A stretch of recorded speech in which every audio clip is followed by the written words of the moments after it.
Everyone আমাকে অনেক প্রশ্ন করছে যে ঢাকা ইউনিভার্সিটিতে টিকার জন্য বা চিটাং ইউনিভার্সিটি অর্থাৎ যে কোনো ভার্সিটি অ্যাডমিশনের টেস্টে কীভাবে র্যাঙ্ক করবো আমরা। অর্থাৎ সবাই বলে যে জঘন্যতম পরিশ্রম করো, ভুল কথা। তুমি 15 ঘন্টা 16 ঘন্টা ইজ ডাজেন্ট ম্যাটার। সবাই বলে যে 15 ঘন্টা পড়ো, 12 ঘন্টা পড়ো, 8 ঘন্টা পড়ো। ঢাকা ইউনিভার্সিটিতে যদি পড়তে চাও লেখাপড়া করতে হবে না। তুমি কী করতে হবে, তোমার থেকে শুধু কী লাগতে হবে, একটা ডিটারমিনেশন যে আমি টিকবই। এই ডিটারমিনেশন আসলে অটোমেটিকলি তুমি 15 ঘন্টা কেন, তুমি 24 ঘন্টা পড়ে ফেলতে পারবা। অর্থাৎ ডিটারমিনেশনটা রাখো। এবং এখনে যারা আড্ডাবাজি বা সোশ্যাল মিডিয়াতে অ্যাডিক্টেড, দিন স্ক্রল করতেছ, শর্টস দেখতেছ, তো তোমরা আশা করি কিছু করতে পারবে না।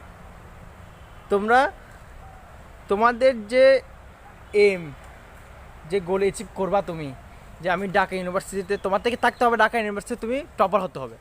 ইউনিভার্সিটিতে ডিইউতে তোমার ফার্স্ট হতে হবে। কী হতে হবে? সবাইকে র্যাঙ্ক করতে হবে। তুমি দুর্বল স্টুডেন্ট, ইট ডাজেন্ট ম্যাটার। অর্থাৎ ডিটারমিনেশনটা রাখো। তুমি ঢাকা ইউনিভার্সিটি কেন, তুমি অক্সফোর্ড হার্ভার্ড ইউনিভার্সিটি চান্স পেতে পারবা। এখানে অনার্স মাস্টার্সটা করো, তার পিএইচডি করবা তুমি ওখানে ঢাকা ইউনিভার্সিটিতে, বা এখানে অনার্স পড়তে পারবা হার্ভার্ডে, অক্সফোর্ডে। এখন সবাই বলে কী রে বা, অক্সফোর্ডে তো কোটিতে একজন, দুই তিনটা দেশ মেলে একজন পায়, একটা দেশ মেলে একজন। বাংলাদেশ থেকেও পায়ও না মনে হয়, 2-1 পাইছে আর কি। তো কীভাবে পাওয়া যাবে, সম্ভব কি?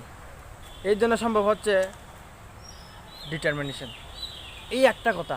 অর্থাৎ ডি এর শব্দ দিয়ে ডিটারমিনেশন, এটা থাকলে, তোমার জেদ থাকলে, তোমার থেকে কোনো কিছু সম্ভব না। Nothing is possible, everything is possible.